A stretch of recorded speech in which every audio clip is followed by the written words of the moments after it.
Golamunda block रे जिलापाल जुग्म जनशुणाणी और समाधान शिविर अनुष्ठित। कलाहांडी जिला गोलामुंडा ब्लॉक सभागृह ठारे जिलापाल जुग्म जनशुणाणी और समाधान शिविर अनुष्ठित होईछि। एही जुग्म जनशुणाणी शिविर रे जिलापाल पावर सचिन प्रकाश जोगदे लोकंकर आपत्ति अभियोग शुणाणी करिथिले।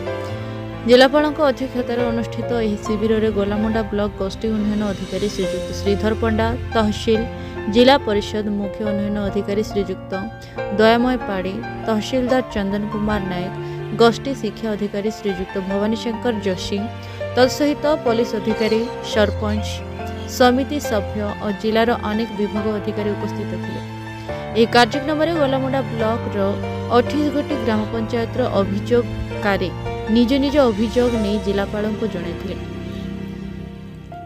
43 गोटी आपत्ति अभियोग पंजीकरण करा जायथिला। सेथिरु प्रधानमंत्री आवास गृह पाई 3 जण, भत्ता पाई 7 जण, राशन कार्ड पाई 2 जण और सुभद्रा योजना पीवा पानी समस्या अनेक समस्या को नहीं अभियोग होइथिला। एही सब समस्या तुरंत पदक्षेप नेबा पाई एथि संपृक्त विभागीय अधिकारी मानकु जिलापाल पावर सचिन प्रकाश निर्देश दैछन्ति। गोलामुंडारू डमरुधर जालको रिपोर्ट, ओडिशा A1 न्यूज।